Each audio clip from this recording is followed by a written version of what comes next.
The detection alarm echoed through the Valhorian command center as something appeared on their long-range scanners.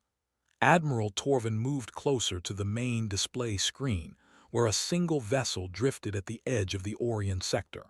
His four eyes narrowed as he studied the strange craft. "Report," he commanded, his deep voice carrying authority earned through 3 decades of conquest. Commander Riessa tapped her console, pulling up analysis data. "Unknown design, Admiral. The ship measures roughly 400 meters in length. Hull composition appears to be basic titanium alloys with some polymer reinforcement. Energy signatures are inconsistent with any known species in our database." Torvin felt a familiar satisfaction settle in his chest. Another primitive civilization stumbling into Valhorian space, another opportunity for the Empire to expand.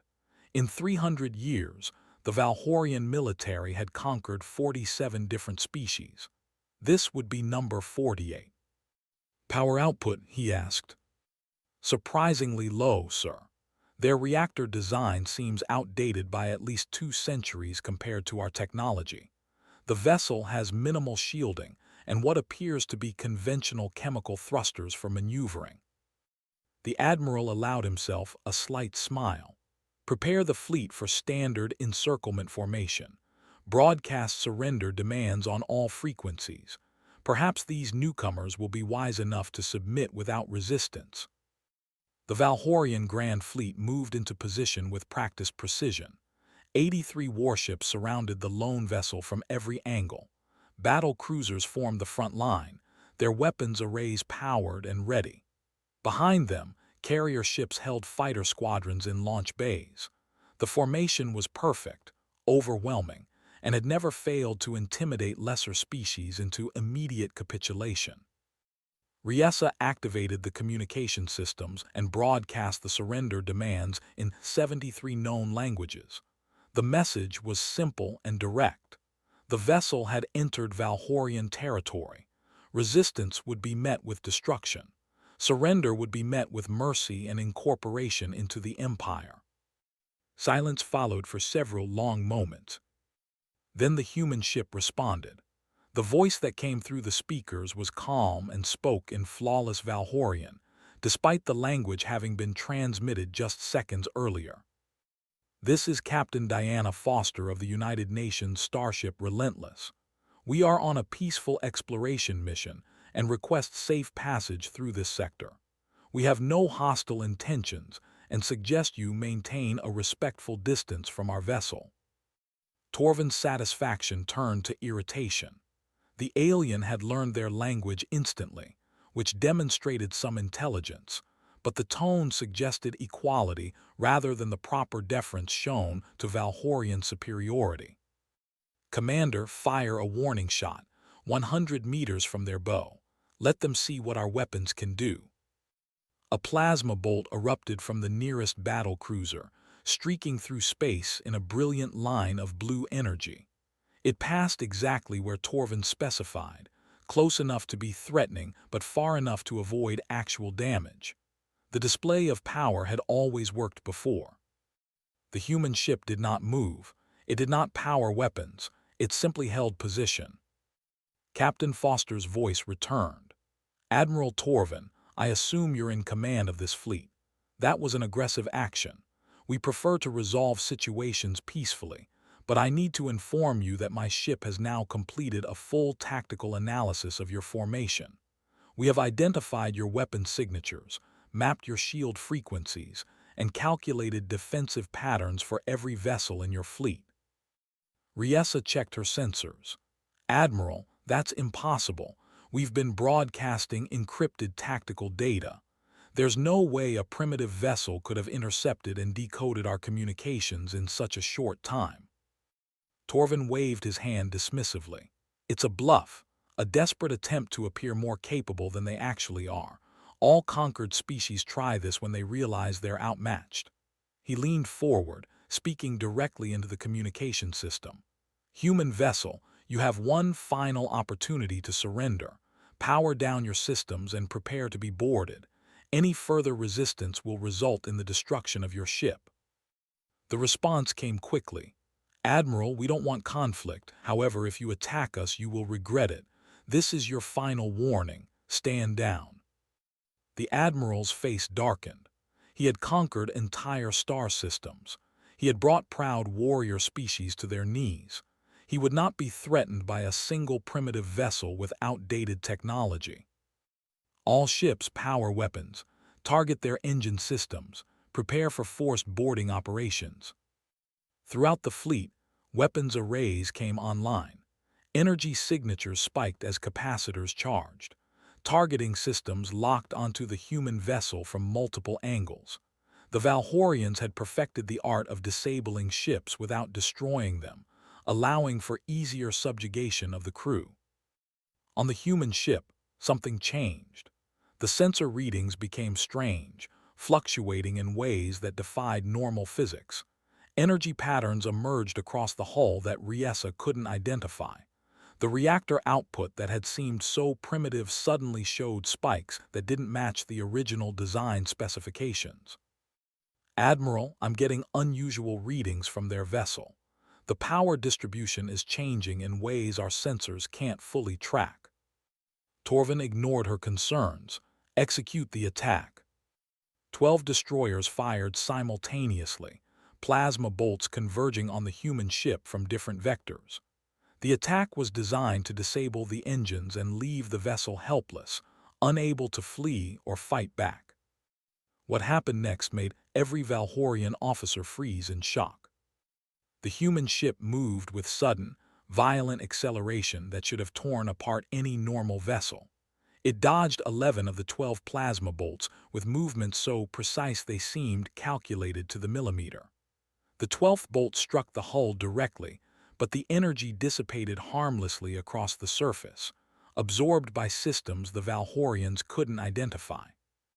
Their most powerful weapons, designed to melt through reinforced military armor, left nothing more than a faint scorch mark on the human ship's exterior. Captain Foster's voice came through again, but this time the warmth was gone, replaced by cold professionalism. "You have committed an act of war against the United Nations Space Command. My weapons officer is requesting permission to return fire. I'm denying that request for now. But Admiral Torvin, you need to understand something. This is a patrol frigate. This is not a warship, and you just made a terrible mistake." The Valhorian fleet adjusted their formation, battle cruisers moving forward while support vessels maintained defensive positions in the rear. Admiral Torvin refused to accept what his sensors were telling him. No species had ever withstood Valhorian plasma weapons on their first encounter. The idea that this unknown vessel could not only survive, but completely nullify their attack seemed impossible. Commander Riesa worked frantically at her console, trying to make sense of the conflicting data streaming from their sensor arrays. "Admiral, the readings don't match. When we first detected them, their reactor output suggested a basic fusion system. Now our instruments are detecting energy patterns that shouldn't exist with that technology." "Sensor malfunction," Torvin declared, though doubt crept into his voice. "Recalibrate and scan again." "Sir, I've recalibrated 3 times. The human vessel is either using technology we don't understand, or they deliberately misled us about their capabilities." Before Torvin could respond, every communication console in the Valhorian fleet lit up simultaneously. Captain Foster's voice came through on their secure military channels, the ones that required high-level encryption to access, the ones that should have been impossible for an outsider to penetrate. "Admiral Torvin, this is Captain Foster again. I'm speaking to you on your private command frequency to demonstrate a point. Your communication security has been compromised, not through any hostile action on our part, but simply because my ship's artificial intelligence found the encryption patterns predictable. I'm sharing this information as a gesture of goodwill. We truly do not wish to fight." Torvin felt heat rise in his neck. The human had not only survived their weapons, but had also bypassed their most secure systems with apparent ease. To make matters worse, she was offering this information as though doing him a favor. The insult cut deeper than any weapon could. "That is an act of aggression," he snarled into the communicator. "You have violated Valhorian security protocols. Prepare to face the consequences." He turned to his tactical officer. "Order all destroyers to fire again. Full synchronized barrage. Target the entire vessel. I want that ship disabled now." 12 destroyers opened fire once more, this time not attempting to disable specific systems, but instead trying to overwhelm the human ship through sheer volume of plasma fire. The bolts streaked through space, converging from multiple angles. The human ship moved again, but this time differently. Instead of dodging, it rotated on its axis while firing small projectiles from hidden launchers. The projectiles intercepted the plasma bolts mid-flight, exploding into expanding clouds of metallic particles that dispersed the energy harmlessly. Riessa watched in disbelief. "They're using kinetic countermeasures against energy weapons. That shouldn't work. The timing would need to be perfect down to microseconds." The human ship then did something that made the situation even worse. It accelerated directly toward the Valhorian formation at speeds that exceeded what their crude thrusters should have been capable of producing. Within seconds, it had crossed thousands of kilometers and positioned itself behind 3 of their battle cruisers. "How did they move that fast?" an officer shouted from across the command center. The human vessel fired its own weapons for the first time, but instead of destructive beams or missiles, it released some kind of electromagnetic pulse that washed over the 3 battle cruisers. Their shields flickered and died. Their weapons went offline. Their engines continued functioning, but all offensive and defensive systems were completely disabled. Captain Foster's voice returned, speaking not just to Torvin but broadcasting openly to the entire fleet. "To all Valhorian personnel, please listen carefully. We have disabled 3 of your vessels without causing casualties. Your crews are safe. Their life support is functioning normally. We did this to prove that we can defend ourselves without killing anyone. We don't want your deaths. We want you to stop attacking us." She paused, letting the message sink in. "Admiral Torvin, your empire has conquered many species. Our intelligence suggests you typically face civilizations that are peaceful or technologically inferior. You use overwhelming force against divided opponents who can't match your military strength. That strategy has worked for 3 centuries." Lieutenant Gareth Wells spoke from his station aboard the Relentless, his calm voice carrying through the open channel. "But humanity is different. We didn't develop our technology through conquest. We developed it through competition with each other. For thousands of years, humans fought humans. Every weapon we created was tested against enemies just as clever and desperate as we were. Every defense we built was challenged by people who understood our thinking. We learned to fight against opponents who could adapt and innovate." Torvin wanted to dismiss these words as empty boasting, but the disabled ships floating in his formation told a different story. The humans had neutralized 3 battle cruisers without destroying them, demonstrating both capability and restraint. It was a combination the Admiral had never encountered before. "All ships fall back to defensive formation Beta," he ordered reluctantly. The fleet began to reposition, creating distance from the human vessel while maintaining weapon locks. Captain Foster continued speaking. "Admiral, I've sent a message to Earth Command. They're dispatching a proper military response force. You have approximately 30 minutes before they arrive.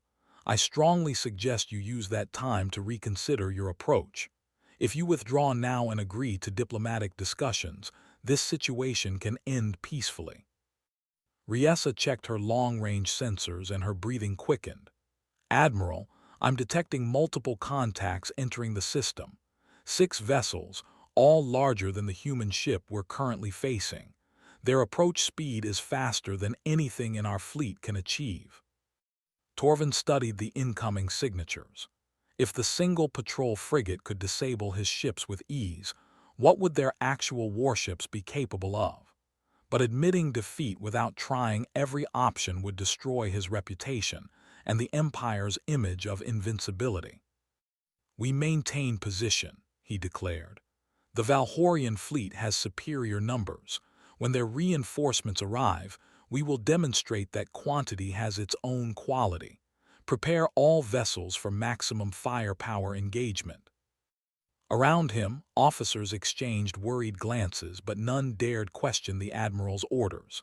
The fleet waited, weapons charged, as the human reinforcements approached. In the viewing screens, the 6 new contacts grew larger, their true size becoming apparent. Each one dwarfed the Valhorian battle cruisers. The 6 human vessels emerged from faster-than-light travel in perfect synchronization, dropping into normal space with precision that made the Valhorian tactical officers gasp. The lead ship was massive, easily 3 times the size of Admiral Torvin's flagship, with heavy armor plating and weapon arrays that covered nearly every surface. The other 5 ships formed a protective formation around it, their positioning calculated to cover every possible attack angle. Commander Riessa ran the sensor data and felt her confidence drain away. "Admiral, each of those vessels is outputting more energy than our entire flagship. The weapon signatures alone suggest firepower equivalent to 20 of our battle cruisers." A new voice came through the communication channels, older and carrying unmistakable authority. "This is Fleet Admiral Raymond Acaffer of the United Nations Space Command, commanding the UNS Unyielding. Captain Foster, status report." "All systems nominal, Admiral. The Valhorian fleet fired on us twice. I've disabled 3 of their vessels using non-lethal electronic countermeasures. No casualties on either side. The fleet commander, Admiral Torvin, has refused diplomatic contact and appears prepared to continue hostile actions." "Understood, Captain. Well done showing restraint." There was a pause before Acaffer addressed the Valhorian fleet. "Admiral Torvin, I'm told you command this fleet. I need you to understand your current situation clearly. My task force has been monitoring this encounter from the moment your ships surrounded the Relentless. We watched you fire on an unarmed diplomatic vessel. We watched you ignore multiple attempts at peaceful resolution. And now you face the consequences of those decisions." Torvin activated his communication system, forcing his voice to remain steady. "Human Commander, you are outnumbered nearly 15 to 1. Your 6 ships face 83 Valhorian warships. Retreat now while you still can." Acaffer's response carried something that might have been pity. "Admiral, you're thinking like someone who fights inferior opponents. You're counting ships as though numbers alone determine the outcome. Let me explain something about human military doctrine. We don't build ships to fight weaker enemies. We build them to fight enemies who are just as smart and capable as we are." The human fleet began moving, not in the rigid geometric patterns the Valhorians used, but in a fluid formation that constantly shifted. Each ship maintained perfect coordination with the others while never presenting a stationary target. Riessa watched the movement with growing dread. "Admiral, their formation has no weak points. Every vessel is positioned to support every other vessel. If we attack one ship, we'll be targeted by all 6 simultaneously. This is combat doctrine designed for fighting equal opponents." "They still face overwhelming numbers," Torvin insisted, though his voice lacked conviction. "All ships, Battle Formation Alpha, prepare to engage on my command." The Valhorian fleet moved into their standard attack formation, with battle cruisers forming 3 lines and support vessels providing coverage from behind. It was a formation that had conquered countless systems. Torvin gave the order to fire.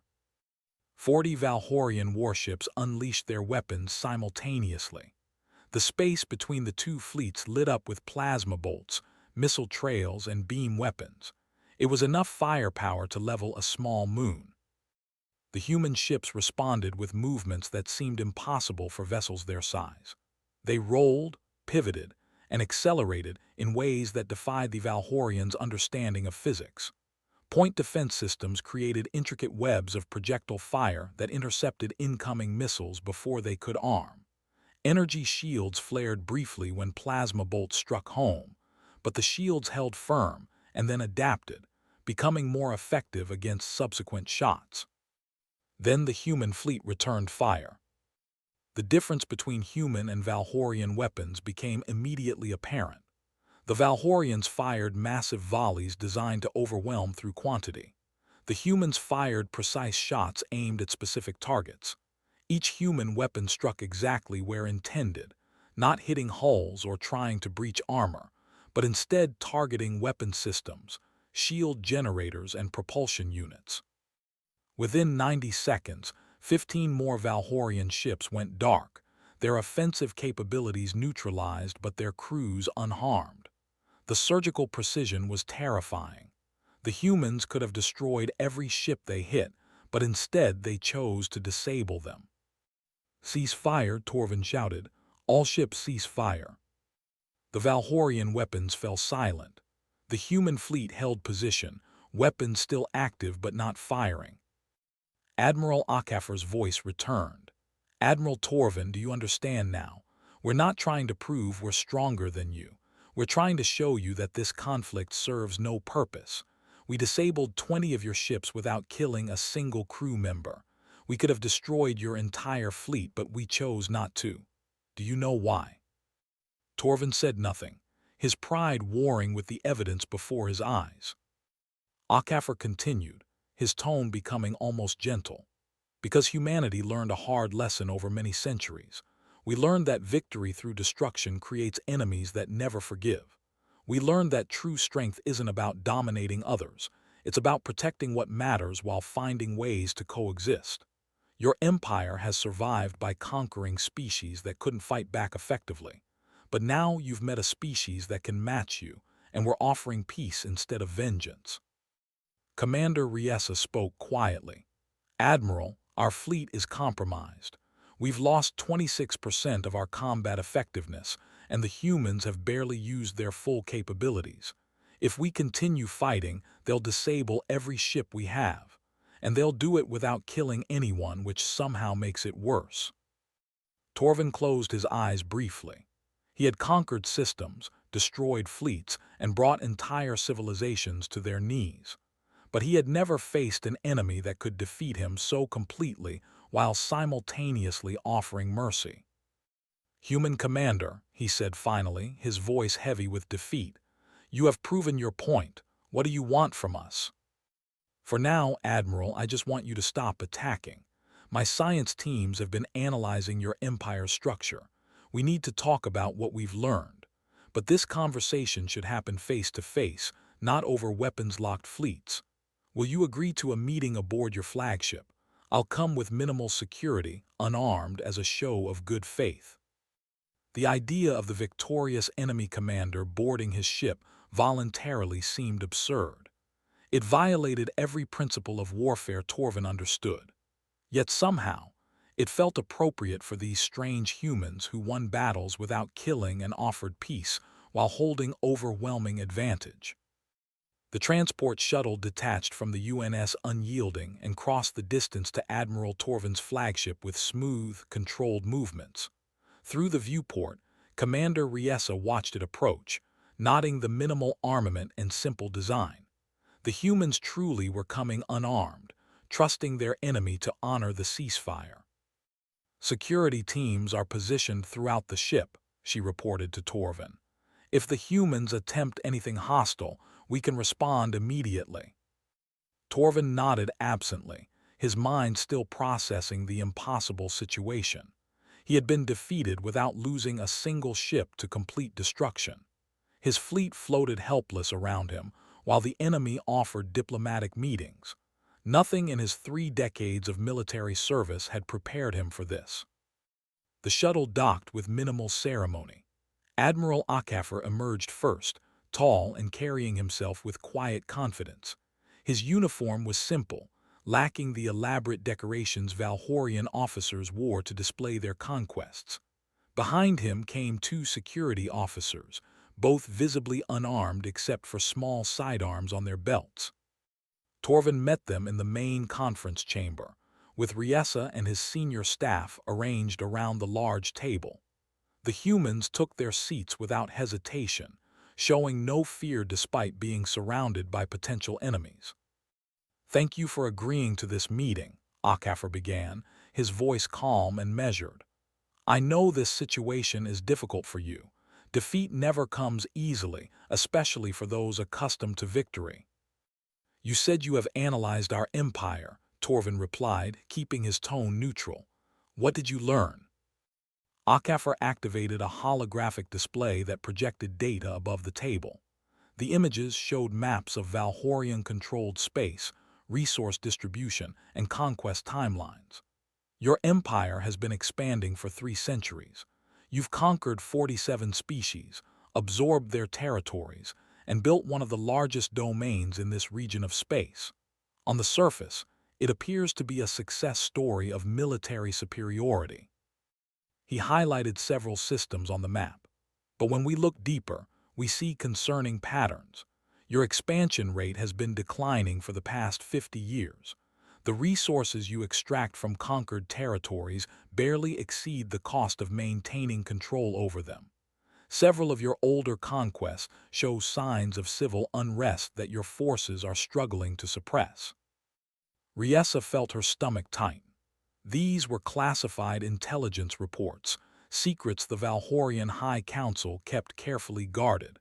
Yet the humans presented them casually, as though the information had been readily available. Akafor continued, "The truth is, Admiral, your empire is overextended. You keep conquering new species not because you're strong, but because you need their resources to prevent collapse. Each new conquest provides a temporary influx of materials and labor, but the long-term costs of occupation exceed the benefits. You're caught in a cycle where you must keep expanding just to maintain what you already have." Torvin wanted to deny these claims, but the data was accurate. He had seen the classified reports himself. The Empire's military expenditures had increased every year while economic growth stagnated. Rebellions were becoming more frequent and harder to suppress. The High Council's solution was always the same: conquer another species, seize their resources, and use those gains to temporarily stabilize the situation. "Even if what you say is true," Torvin argued, "what concern is it of yours? The Valhorian Empire's internal matters should not interest humans." "Under normal circumstances, you'd be right," Akafor agreed. "We don't interfere in other civilizations' affairs simply because we disagree with their methods. But you made this our concern when you fired on the Relentless. When you attack humanity, we respond.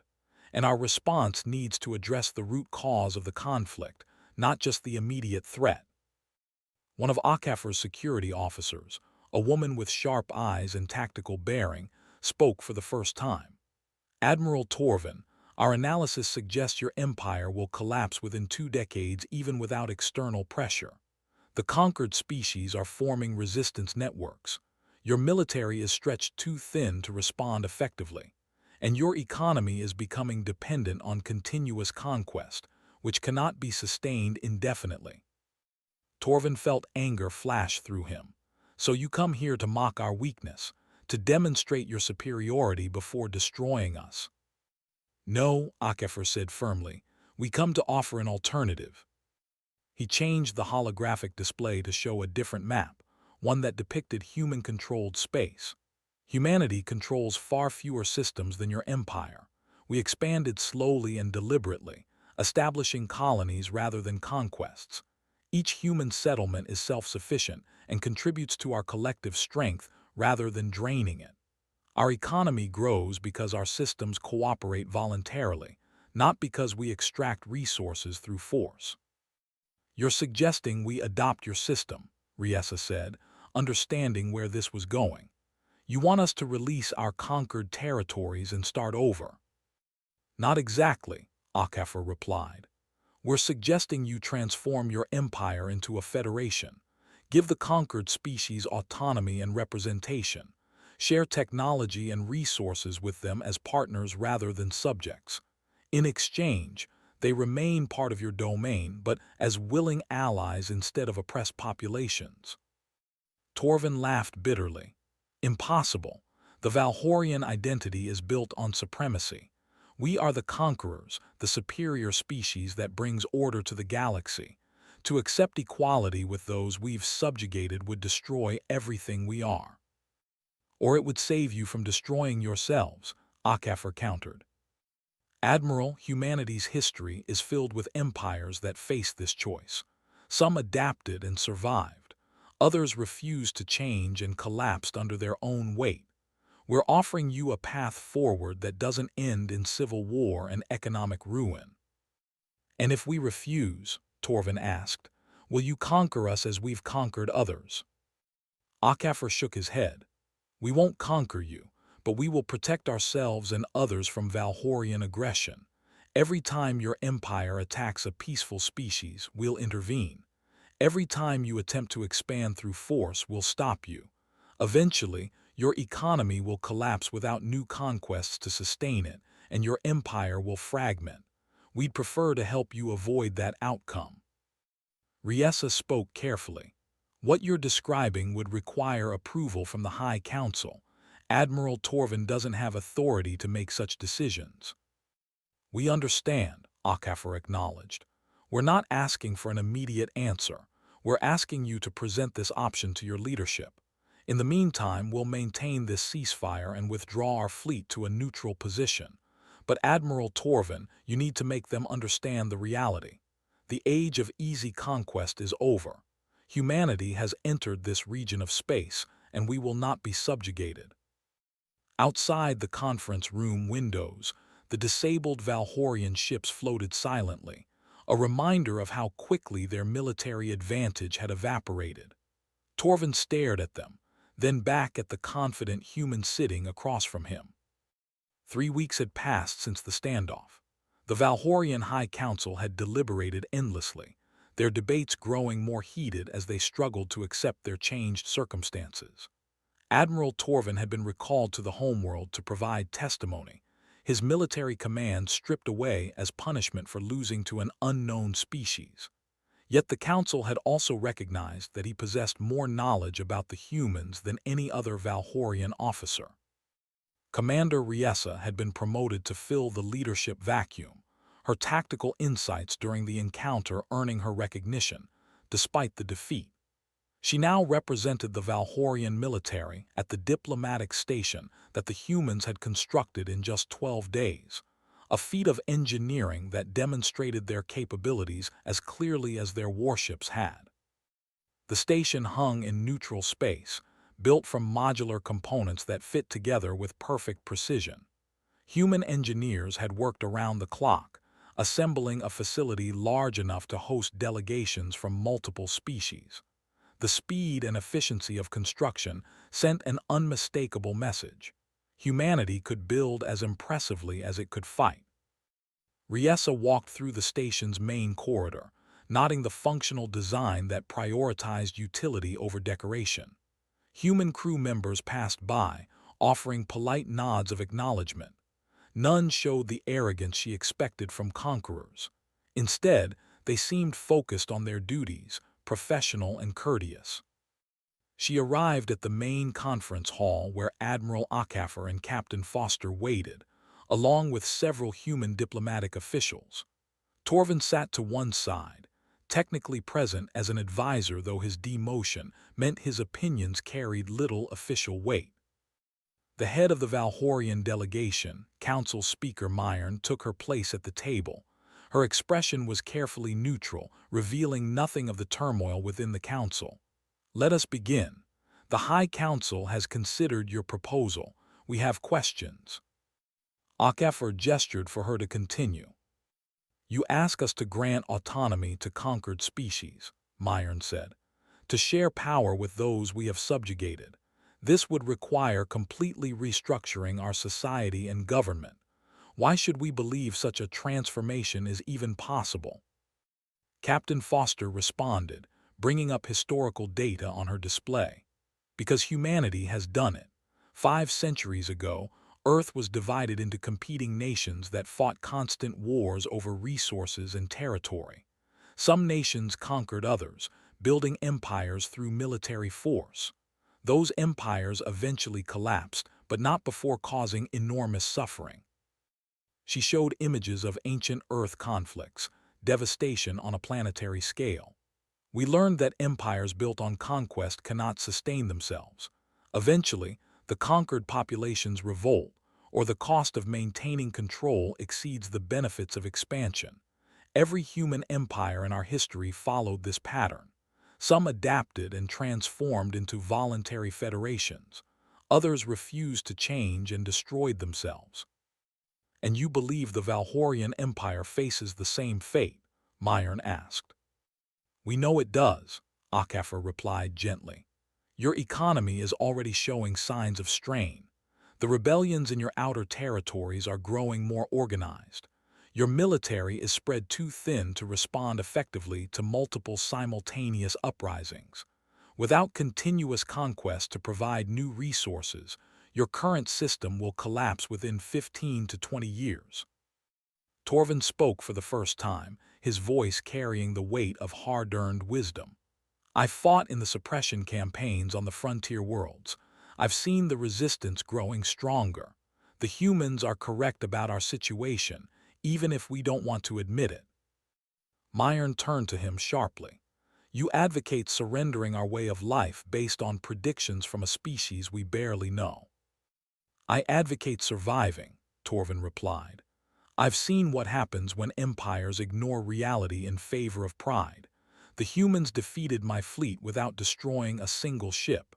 They could have killed thousands of Valhorian soldiers, but they chose not to. That restraint tells me they're serious about cooperation rather than conquest. Riessa added her own observations. During the battle, the human fleet maintained perfect coordination while adapting to our tactics in real time. Their technology isn't just advanced, it's flexible. They design their systems to work together, to support each other. That philosophy extends beyond military matters. The way they built this station, the way they interact with their own crew, everything suggests a culture that values cooperation over domination. One of the human diplomatic officials, an older woman with gray hair, spoke in a measured tone. Speaker Myron, we understand this is difficult. We're asking you to abandon centuries of tradition and belief, but consider what you'll gain. The species currently under Valhorian control possess knowledge, skills, and perspectives that could benefit everyone if they were partners instead of prisoners. Your empire would become smaller in territory but stronger in capability. You also mentioned providing technological assistance, Myron noted. What exactly are you offering? Akafor activated a new display showing various human technologies. We'll share advances in energy generation, medical science, and agricultural efficiency. We'll help you develop sustainable economies in your core systems so you're not dependent on extraction from conquered worlds. We'll provide defensive technology so you can protect your territory without needing offensive expansion. In exchange for what? Myron asked suspiciously. Surely you expect something in return. We expect you to join a mutual defense pact, Akafor explained. When the Relentless first entered this region of space, our mission was to explore and establish contact with other civilizations. We've learned that this area of the galaxy contains multiple intelligent species at various stages of development. Some are peaceful, others are aggressive. We believe that cooperation among spacefaring species provides better security than isolated empires fighting each other. Captain Foster added, think of it as an alliance of equals rather than a hierarchy of conquerors and conquered. Each member species maintains sovereignty over their own territory and makes their own decisions. But when external threats emerge, we respond together. And if we refuse this offer, Myron asked. Then you refuse, Akafor said simply. We won't force you to accept, but we will defend any species you attack. We'll prevent further Valhorian expansion through conquest, and we'll watch as your empire struggles with the internal pressures that are already building. Eventually, You'll either adapt on your own or fragment into civil war. We'd prefer to help you avoid unnecessary suffering. The conference chamber fell silent as the Valhorian delegation processed this information. Riessa watched Myron's face, seeing the internal struggle between pride and pragmatism. The council speaker had built her career on promoting Valhorian superiority. Accepting this proposal meant admitting that superiority was an illusion. Finally, Myron spoke. The High Council will need time to consider this fully, but I will recommend we begin preliminary discussions about implementation. Not because we accept your characterization of our empire's future, but because the potential benefits warrant serious consideration. It wasn't an acceptance, but it was a beginning. Akaffer nodded respectfully, understanding the significance of even this small concession. 6 days after the initial negotiations, Commander Riessa received an unexpected invitation from Captain Foster. The human officer had requested a private tour of the UNS Relentless, the frigate that had started everything. Admiral Torvin was invited as well, despite his demotion.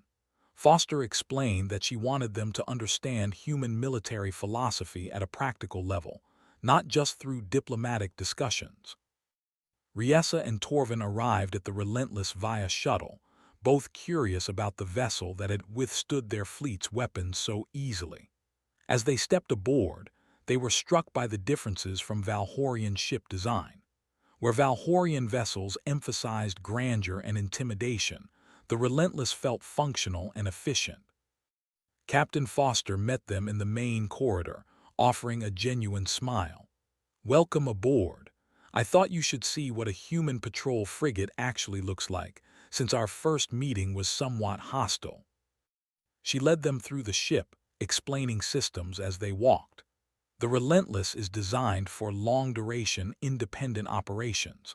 We might spend months away from support facilities, so everything is built to be maintained and repaired by the crew. Our philosophy is that reliability matters more than raw performance. They passed the engineering section where crew members were working on various systems. Torvin noticed something unusual. Your crew works together on repairs. In the Valhorian fleet, we have specialized technicians for each system. Cross-training, Foster explained. Every crew member understands multiple systems. If we take damage in combat or encounter technical problems, anyone can step in to help. It makes us more resilient and gives the crew better understanding of how everything works together. Riessa examined the defensive systems that had nullified their plasma weapons. These countermeasure launchers, they're not particularly advanced. The technology is almost simple. Exactly, Foster agreed.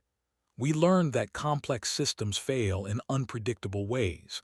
Simple, robust solutions work more reliably under stress.